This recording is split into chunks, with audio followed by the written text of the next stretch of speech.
Hey, what's going on? It's Smoo. You may have heard of a game called Starfield. It's an upcoming release from game studio Bethesda Softworks or Bethesda Game Studios, something they've had in the works for apparently 25 years. They released a trailer last year, which showed a little bit of in-game footage and ultimately a release date over a year in advance. If you're clicking on this video, the chances are that you know that has been pushed back to next year, 2023. A lot of people on YouTube acting super surprised about this, and I can't tell why, honestly. For one, I think it was bound to happen, but also I think it's definitely a good thing. There's a couple of theories that I've seen floating around as to why the game was delayed, and I'd like to delve into a couple of those for a minute. My favorite one that I've seen rolling around is that Elden Ring was too spooky. Elden Ring was just too much of a fucking behemoth. Todd Howard was okay with Starfield coming out this year until Elden Ring fucking wiped the floor with every other game. And they said, oh my God, you know what? Ugh, we can't handle the competition. We're going to lay off. We're not going to get Game of the Year if we do this. I see where this is coming from, okay? Bethesda definitely likes their Game of the Year awards. They've gotten Game of the Year on pretty much every major release besides like Fallout 76. So I can see where you're going with this, but Fallout 4 came out the same year as The Witcher 3. And The Witcher 3 got the Game Awards Game of the Year, but Fallout 4 got the BAFTA or whatever the British Game of the Year award is. So they both got Game of the Year that year. So I mean, the idea that they postponed it for Game of the Year is a little wild.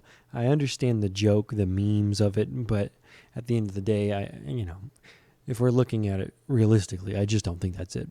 I do have a feeling like I know what the reason was. If you watch a little bit, they had this series on the Bethesda Game Studios YouTube channel about Starfield, and it's where Todd Howard and some of the heads of development, they were all kind of sucking each other off a little bit, doing a real big circle jerk, really just complimenting each other and themselves about their work on this project. If you listen to the things that they say about Bethesda games, it starts to become apparent that their vision of the games doesn't really match the reality of the games. We don't just make RPGs, we make simulations. I don't know what kind of simulations this guy's seen, but none of them are like Skyrim or Fallout. Holy shit. Yeah, we always have those big fights, what if combat breaks out right now, right? You have to handle that, right? Because it could. You can't control it. The only thing you control is that the game has to account for it somehow.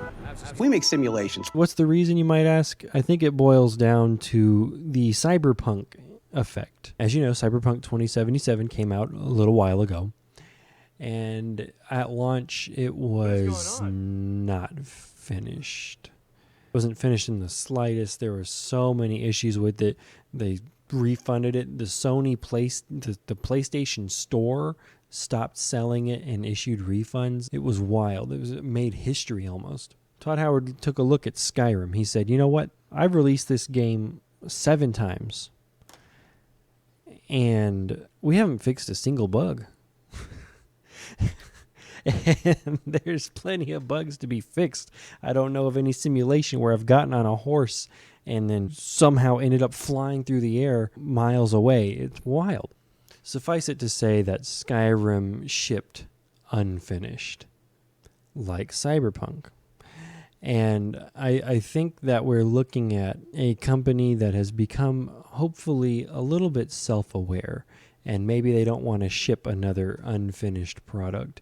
Maybe they push the date back to avoid the Cyberpunk effect.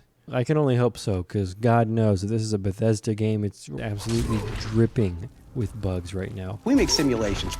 And they probably need to take a good 6 months and QA test it and get all the bugs out before it comes to the consumer, and we are left with a broken product, like with pretty much every other game they've produced. Anyway, that's just my theory on it. Let me know what you think in the comments. If you liked the video, give it a like. Otherwise, don't. Maybe give it a dislike. I don't know. Thanks for watching. Later.